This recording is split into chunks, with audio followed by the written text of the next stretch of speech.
বিষ্ণুপুর গ্রাম পঞ্চায়েতের ২ নং ওয়ার্ড এলাকায় আব্দুল খালিক মহাশয়ের বাড়িতে ভারতীয় জনতা পার্টির একটি নির্বাচনী সভা অনুষ্ঠিত হয়। ৪ আগস্ট রবিবার দুপুর আনুমানিক ১টা নাগাদ উত্তর ত্রিপুরা জেলার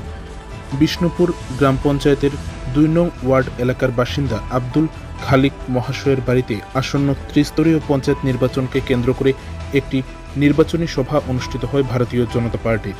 যেখানে এই নির্বাচনী সভায় উপস্থিত ছিলেন প্রদেশ মাইনরিটি মোর্চার সভাপতি বিল্লাল মিয়া, ভারতীয় জনতা পার্টির উত্তর ত্রিপুরা জেলার জেলা সভাপতি কাজল দাস মহোদয় সহ উক্ত এলাকার স্থানীয় নেতৃত্বরা এবং ভারতীয় জনতা পার্টির কার্যকর্তারা। এই নির্বাচনী সভায় মূলত আসন্ন ত্রিস্তরীয় পঞ্চায়েত নির্বাচনকে কেন্দ্র করে ভারতীয় জনতা পার্টির সকল প্রার্থীদের কিভাবে বিপুল ভোটে জয়যুক্ত করা যায় সেই সকল বিষয়ে উপস্থিত স্থানীয় নেতৃত্ব এবং ভারতীয় জনতা পার্টির কার্যকর্তাদের সাথে বিস্তারিতভাবে আলোচনা করেন জেলা সভাপতি কাজল দাস মহোদয়। সেই সাথে এই ত্রিস্তরীয় পঞ্চায়েত নির্বাচনকে কেন্দ্র করে আগামী দিনের বিভিন্ন কর্মসূচি সম্পর্কে বিস্তারিত আলোচনা রাখেন